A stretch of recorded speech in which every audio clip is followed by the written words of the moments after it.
A continuación, Cosa Pública.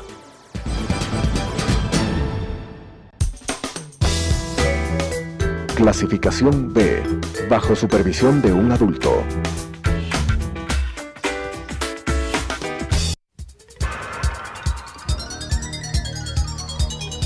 Las opiniones vertidas en este espacio por la producción y dirección del programa son de exclusiva responsabilidad de sus autores y de quienes intervienen en ellos.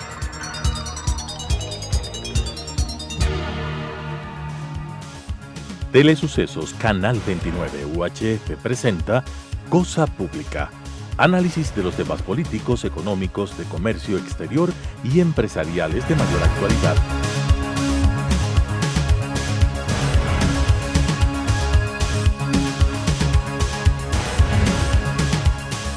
Con la conducción del ingeniero Roberto Aspiazu. Cosa Pública. Amigos de Telesucesos, es un gusto recibirlos nuevamente en este espacio Cosa Pública para intercambiar opiniones, impresiones sobre el quehacer de la política nacional. Justamente para esto nos está acompañando un joven valor de la Asamblea Nacional, el representante por Manabí, Daniel Mendoza. Él es ingeniero comercial, también es máster, y hemos creído pertinente invitarlo a este espacio justamente para compartir algunos criterios. Comenzando con la entrevista, yo quisiera primero una especie de presentación suya, saber quién es Daniel Mendoza, qué es lo que ha hecho, cómo llega a la política, y al tenor de ello luego pasamos a considerar los temas de actualidad. Por favor. Bueno, muchas gracias, Roberto, por la invitación. Un gran saludo a todos los televidentes. Bueno, yo soy simplemente un joven que proviene de una familia muy común, muy humilde, manabita, una familia promedio, que en realidad nadie en mi familia previo a mi incursión en la política había sido parte del accionar político, ni en la provincia ni en el país. Pero al terminar mi carrera universitaria en la Universidad Católica de Santiago de Guayaquil, acepté ser candidato y formamos un nuevo movimiento estudiantil que participó en las últimas elecciones. Y luego de esto, pues, yo obtuve la claridad y la certeza de que efectivamente la política sí es una plataforma de servicio, en donde si tú tienes un mensaje de desarrollo, un mensaje de crecimiento, un mensaje positivo, por tus propios medios tú podrías llegar a un determinado número de personas, pero la política sí te permite llegar a muchas más personas. Ahora, usted pertenece a un movimiento provincial, no propiamente Alianza País, claro, es de los aliados, ¿correcto? Yo soy aliado, participamos mediante una alianza política en la provincia de Manabí y pues hemos apoyado a la Revolución Ciudadana por ya algunos años y ahora pues estamos respaldando de manera frontal al presidente Lenín Moreno. Soy jefe de la bancada de aliados, de movimientos y organizaciones políticas aliadas a la Revolución Ciudadana dentro de la Asamblea. Entonces, en esa misma línea, pues el haber incursionado en la política universitaria hizo que cambiara mi percepción de la política. Yo debo ser muy sincero, yo nunca vi a la política como algo que me atrajera o que yo quisiera ser parte en esa época universitaria, pero cuando ya participé en este último año de mi carrera universitaria, sí me di cuenta que se podía llegar a dar un mensaje de desarrollo a muchas más personas porque sí significa una plataforma de servicio. Usted se dedicaba a actividades profesionales, empresariales antes de incursionar en política, ¿correcto? Sí, yo siempre he sido capacitador, facilitador, soy máster en programación neurolingüística. Ya desde mi época, digamos, universitaria, me contrataban las empresas para facilitar en talleres de inteligencia emocional, de relaciones personales, marketing, ventas. Soy autor de un libro de marketing específicamente. Entonces, después de esto, pues ya en el accionar político, ya formal, fuera de la universidad, se me buscó para que yo planteara una propuesta para el tema del voto facultativo, que fue, calculo yo, en el 2008. Entonces, lo mío siempre ha sido promover un mensaje de crecimiento, de desarrollo personal. El ser humano crece, desarrolla su entorno, luego su entorno desarrolla el lugar donde viven, el barrio, luego el barrio desarrolla el cantón, luego el cantón la provincia, pero siempre empieza el desarrollo por el ser humano, la persona. Y hay una correlación directa entre el desarrollo del ser humano y el desarrollo del país. Entonces, ese ha sido siempre mi mensaje. Por lo tanto, me buscan para que yo plantee una propuesta para el tema del voto facultativo, y yo acepté, digamos, ser el conferencista invitado a recorrer la provincia para dar una conferencia de desarrollo personal, ¿sí? Creencias limitantes, creencias constructivas, entre otras cosas, ¿no? Y eso hizo que evidentemente se generara, digamos, un entorno favorable hacia este tipo de política que yo la considero distinta, que yo la apoyo, y logramos identificar una serie de talentos interesantes en una nueva generación de jóvenes que querían participar. Te encontrabas en cada cantón con jóvenes que estaban altamente preparados, que te podían debatir de cualquier tema, y que eso obviamente era un potencial. No, y es tan importante la participación de la juventud en la política. Desde ese punto de vista, mi felicitación. Ahora, entrando ya en materia política propiamente, quisiera preguntarle qué es lo que está pasando en el bloque de Alianza País, porque hay como una lectura contradictoria, ¿no? Por un lado, los correístas de línea dura, por otro lado los leninistas. Usted estaría dentro de ese sector, pues hipotético supuestamente. También se habla de legisladores que quieren apuntar hacia una tercera vía, no estar ni con unos ni con otros y servir de puentes para efectos de mantener la unidad del bloque. Nos preguntamos, ¿será esto posible? ¿Qué nos puede contar? Yo creo que es responsabilidad de nosotros como actores políticos tomar una posición. Yo lo he dicho, he escuchado el tema de la tercera vía en palabras de algunos compañeros. No la comparto, porque es la responsabilidad que tenemos hoy con todos los ecuatorianos. Se votó por una propuesta y nosotros hoy tenemos el voto de confianza del mandante y tenemos que responder hacia ellos. Cuando he escuchado a algunos asambleístas que pueden estar incluso de manera completamente equivocada, apostándole a que aquí de un par de meses, 3 meses, ya no le va a ir tan bien al presidente Moreno, yo he criticado mucho eso, porque considero que si le estás apostando a que le va a ir mal al presidente Lenín Moreno, le estás apostando a que le va a ir mal al país. Entonces, en realidad eso es nefasto para todos los ecuatorianos. Por eso, tomar posición al día de hoy implica ser crítico de lo que se está dando, y entender que el presidente... crítico de lo que fue también. Correcto, por supuesto, porque lo he dicho antes, en realidad no se puede ser soberbio y creer que todo lo que se hizo ha sido perfecto. Eso es imposible. Si bien es cierto, eso es algo que no se puede negar, y ningún ecuatoriano podría negarlo, se redujo en gran medida el déficit en infraestructura que había en el Ecuador, infraestructura que no se había construido antes, porque hubo una bonanza, una época de bonanza en el Ecuador, donde hubo una inversión y un gasto altísimo, agresivo, por decirlo de una manera. Eso, por otro lado, también generó una serie de problemas de focos de corrupción, pero se construyó mucha infraestructura, infraestructura que hoy se calcula como parte del stock de capital del Ecuador, que evidentemente implica lo que el Ecuador tiene para poder producir. Pero vamos al punto, ¿va a ser factible mantener la unidad del bloque en circunstancias de la pugna entre el nuevo presidente y su antecesor, igualmente con esta convocatoria de consulta popular donde entran temas absolutamente críticos como la reelección presidencial indefinida y el futuro del Consejo de Participación Ciudadana? Yo tengo una respuesta muy personal al respecto. ¿Es posible mantener la unidad redefiniendo el concepto de unidad? Sí, porque si nos basamos en la unidad y yo lo puedo decir por experiencia del periodo anterior, si nos basamos en la unidad ejemplificada con cómo se manejaban las cosas en el periodo legislativo anterior, yo estoy seguro que no. Pero si redefinimos unidad como un complejo, un conjunto de divergencias, de consensos y de consensos y de posiciones diferentes, yo creo que sí, porque son más los consensos que los disensos. Es realidad. Hay puntos tan álgidos que no van a tener un pronunciamiento, no vamos a poder tener un pronunciamiento unificado, como el tema de la reelección indefinida, como el tema de justamente la situación del vicepresidente, como el tema del Consejo de Participación Ciudadana y Control Social. Son temas que en realidad no vamos a poder los 74 asambleístas que conformamos este bloque tener un solo criterio. Y ahí lo que debe primar es el respeto, es decir, acordar que vamos a desacordar, y ese es un gran acuerdo. Pero en definitiva estaríamos marchando en una dirección en la cual los actores políticos del bloque oficialista de Alianza País, unos van a hacer campaña a favor y otros en contra, refiriéndome pues a las preguntas elaboradas por el Ejecutivo. Se puede prever eso, hay que esperar un poco a ver el dictamen de la Corte, pero se puede prever eso en base a pronunciamientos que han hecho algunos compañeros, en donde en preguntas muy puntuales como el tema de la libre postulación, como el tema del Consejo de Participación Ciudadana y Control Social, evidentemente han expresado un no rotundo. Yo particularmente, como Daniel Mendoza y muchos otros compañeros, que hemos evaluado la situación y que hemos debatido ampliamente, el Consejo de Participación Ciudadana es parte de la función de transparencia, que es un gran avance en derechos de todos los ecuatorianos. Regresar a un modelo previo en donde las autoridades de control se designaban mediante otros mecanismos, quizás muchas veces, a veces hasta a través de llamadas telefónicas, pues no es lo correcto. Eso sí sería un retroceso en derechos, pero fortalecer el Consejo de Participación Ciudadana, implementando más filtros.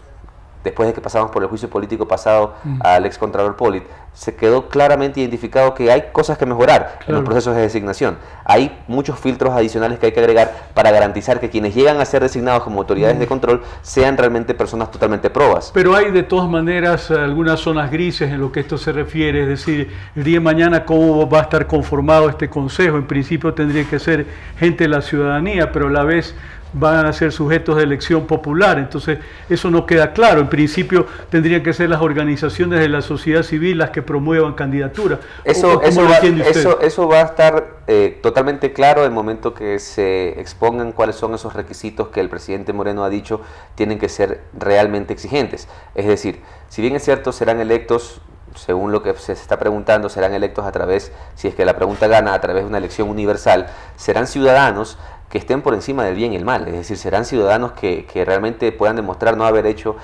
partidismo, no tener afiliación política, que sean personas que realmente vayan a llevar los intereses de los ciudadanos a la toma de decisiones, porque es una especie de cogobierno. Por lo tanto, va a depender mucho de cómo se implemente después de que el resultado de la consulta sea positivo. ¿Pero usted coincide con el criterio ventilado a nivel de opinión pública en el sentido de que el Consejo de Participación Ciudadana finalmente no ha cumplido con el propósito de su creación, ha quedado en deuda, ¿no es cierto? Lo he dicho públicamente, el Consejo de Participación Ciudadana como tal es un gran avance en derechos.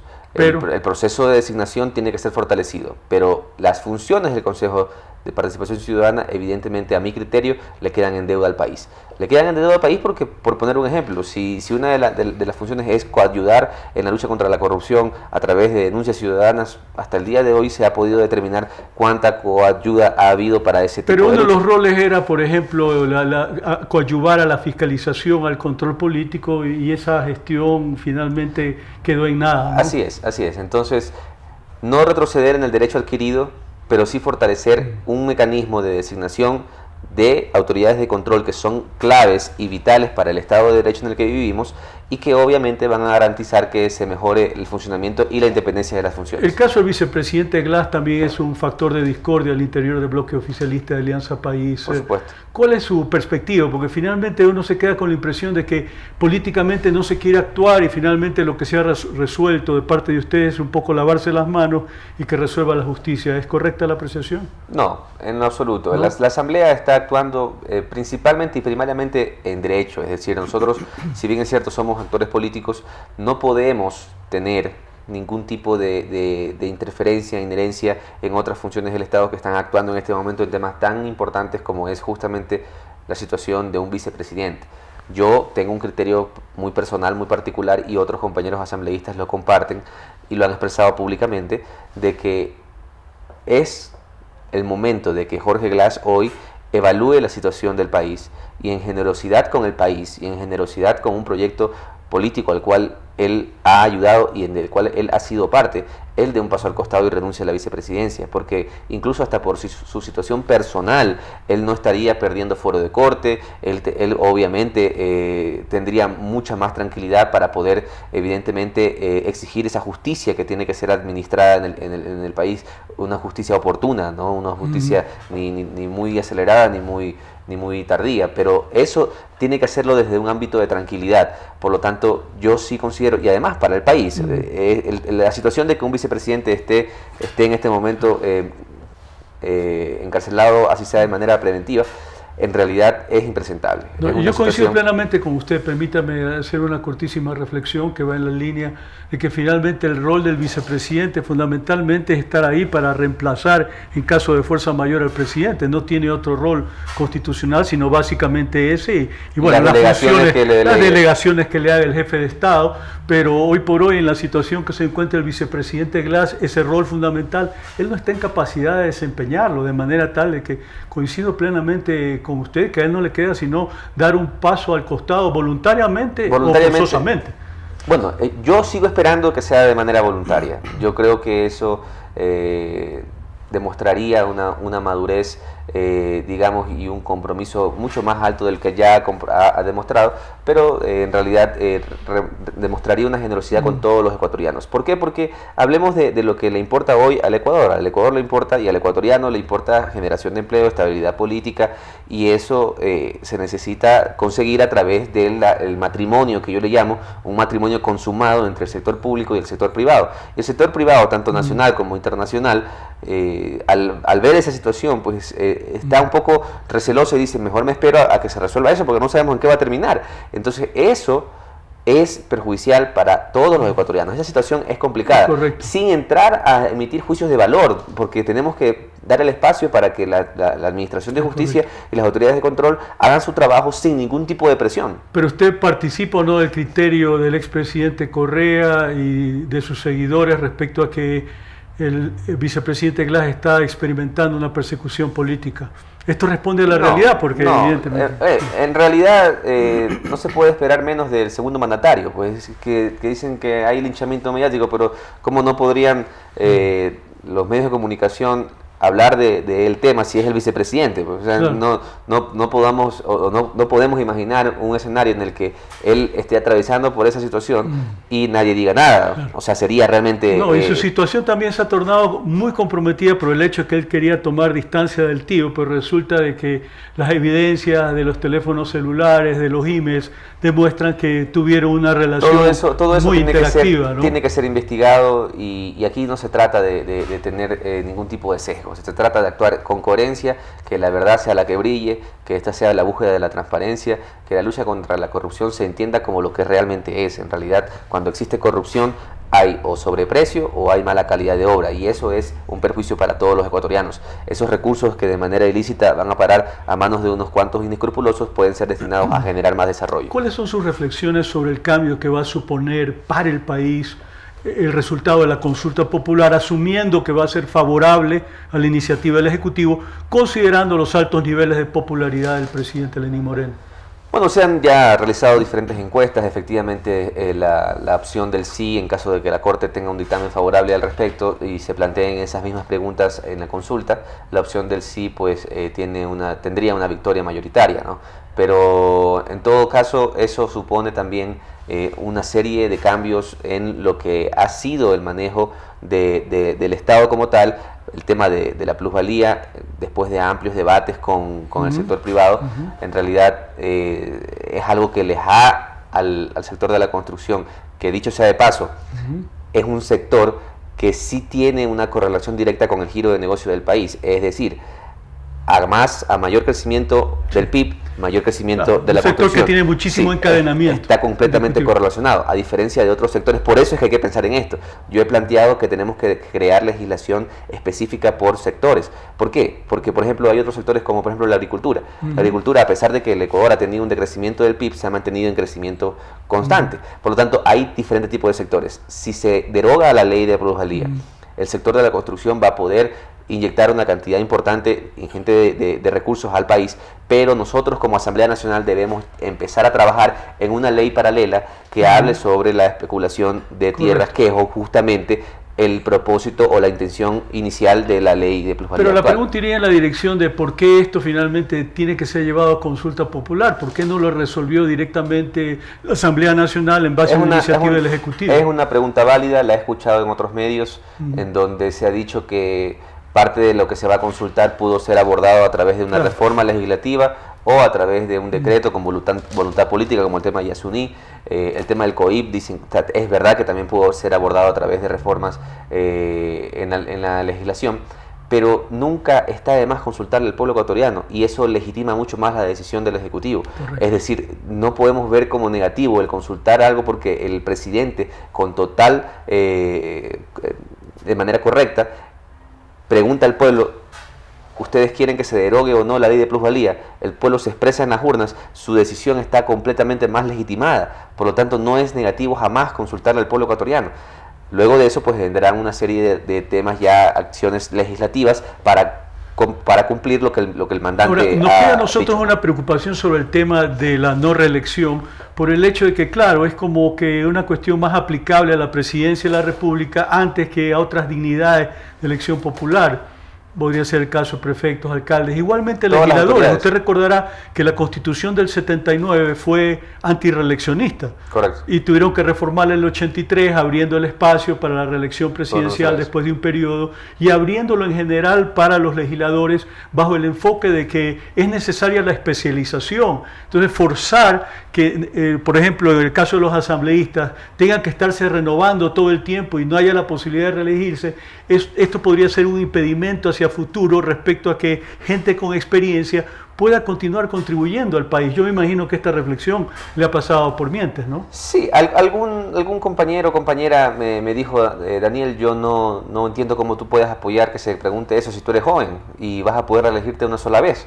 Claro. Y yo les dije, bueno, yo no estoy aquí para quedarme, no estoy aquí para pelear por el puesto. Yo lo que sí estoy aquí es para hacer mi mejor esfuerzo para cumplir con las necesidades que me plantearon mis mandantes, y eso lo voy a hacer en el periodo que me toca cumplir. Si soy acreedor a la confianza del mandante para ser reelecto, yo creo que una sola vez es más que suficiente. Eso está demostrado a nivel internacional como una buena práctica. Es decir, cuando un gobernante o una autoridad electa democráticamente hace bien su trabajo, ser reelegido una sola vez es positivo, porque le permite dar continuidad a sus propuestas, pero eso también obliga, si ya sabes que no tienes la posibilidad de tener una segunda reelección, obliga a la generación de nuevos cuadros políticos, obliga a la generación, obliga a traspasar ese conocimiento y a generar realmente una estructura que garantice que son muchas las personas que pueden participar. Los proyectos políticos y las verdaderas revoluciones no giran en torno a una persona. Tienen que girar en torno al sueño compartido de miles de voluntades que en realidad van a trabajar en conjunto para sacar adelante ese proyecto. Por lo tanto, si nosotros nos ponemos a hablar de lo que hoy es necesario, y lo dije en cómo inicié yo, cuando yo cuando estaba realmente iniciando esta carrera política, lo primero que captó mi interés y mi atención fue ver tanto talento, tanto potencial en unas nuevas generaciones que no tenían espacios para poder opinar. Ahora, una de las preguntas que se quedó al margen de la consulta es la relacionada a la comunicación como servicio público, que evidentemente fue una transgresión desde el punto de vista de que eso es un derecho fundamental, un derecho humano, no es un servicio público sujeto a regulación, control y sanción por parte del Estado. Yo creo que ese es un criterio indiscutible. Por ahora el tema quedaría sujeto al trámite de una reforma a la ley, más allá de que el tema constitucional a nosotros en lo personal nos preocupa. ¿Cuáles son sus reflexiones sobre el particular? Yo he dicho en anteriores ocasiones de que todo debe ser revisado y que nada puede considerarse perfecto, sino más bien perfectible. Si bien es cierto, la ley de comunicación es un gran avance también en materia normativa, legislativa, para justamente un estado en el que se tiene que priorizar que los medios de comunicación sean veraces, que no sean realmente, no se utilice a la información como una mercancía. Eso ha sido un avance, pero también ha habido errores, y los errores van por la línea justamente de sanciones y penalizaciones que han sido demasiado duras y que han afectado de gran forma, en gran medida, a medios de comunicación que tienen que ser empresas que evidentemente puedan salir adelante y generar plazas de empleo y trabajar de manera normal. Por lo tanto, sí es necesario revisar, sí es necesario tener mesas de trabajo con los medios de comunicación para llegar a consensos mínimos. Es decir, ese es el compromiso que tenemos hoy como Asamblea Nacional. Se nos ha agotado el tiempo más en la parte política que en la cuestión económica. Para cerrar la entrevista tenemos cuestión de minuto y medio para su respuesta. ¿Cuál piensa usted que va a ser la reacción de la Asamblea Nacional, del bloque oficialista en particular, en lo que tiene que ver con la presentación de las medidas del plan económico del presidente Moreno, que pues de alguna manera han generado ya un ambiente de controversia en el país? Es importante, siempre que haya críticas hay espacio para mejorar. Yo creo que este es un gran paso que ha dado el presidente Lendín, y más que nada ha demostrado de que primero no hay tal cosa como paquetazos, de que él está gobernando para las grandes mayorías, que está pensando justamente en dinamizar una economía que requiere de muchos emprendedores. El ecuatoriano es un emprendedor nato, y por lo tanto, si usted analiza las medidas como tal, está beneficiando a las grandes mayorías que tenemos muchas ideas, que pensamos en innovar, que pensamos en ser creativos y que queremos tener la posibilidad de tener un Estado que ayude. Pero nos preocupa el enfoque fiscalista que tienen las medidas, en el sentido de que los propios protagonistas, voceros del Frente Económico, ayer han admitido de que se espera recaudar por efecto de las medidas $1.600 millones netos. finalmente ese es dinero que sale del bolsillo de los ecuatorianos. Entonces, como que se está repitiendo el libreto y hay la paradoja de que los mismos responsables de que no hubo la mesa servida siguen manejando la economía nacional. Bueno, yo no creo que tengamos que llegar a una calificación o a una afirmación de que se está repitiendo el libreto, porque evidentemente hay claras demostraciones de que no es así. Es decir, se ha ya planteado la devolución a partir de 2018 del 50% del impuesto a la renta para empresas que facturen más de $300.000. Es decir, eso era impensable antes, pues ahora pues estamos hablando de que se puede hacer. Por lo tanto, sí se trata de seguir dialogando, se trata de seguir llegando a consensos mínimos con el sector empresarial. Eso es necesario. El Ecuador no lo vamos a sacar adelante si nos cerramos y solamente pensamos que el Estado tiene que hacer todo. Correcto. O que el privado puede hacerlo solo. Por lo tanto, yo creo que sí hay que reconocer lo positivo y también dejar abierta la posibilidad de que haya más cosas que hacer. Es decir, hoy es un gran paso, ha sido un gran paso porque se han tomado medidas de parte del sector empresarial, pero vayamos perdiendo cada vez más el sesgo, es decir, no tengamos ese sesgo, ¿no? Estamos sobre el tiempo. Muchas gracias nuevamente. Gracias, Roberto, y gracias a todos. Ha sido muy interesante conversar con usted. Visión de un asambleísta joven del oficialismo respecto a cómo está mirando el país, que evidentemente mantiene muchos desafíos de cara a una transición política que de a poco se va afianzando, consolidando. Dicho esto, despedimos Cosa Pública, no sin antes agradecerles su amable sintonía. Nos vemos la próxima semana.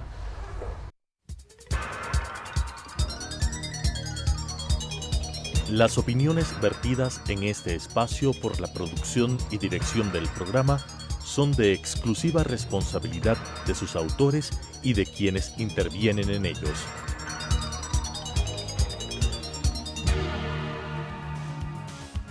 Telesucesos Canal 29 UHF presentó Cosa Pública. Análisis de los temas políticos, económicos, de comercio exterior y empresariales de mayor actualidad.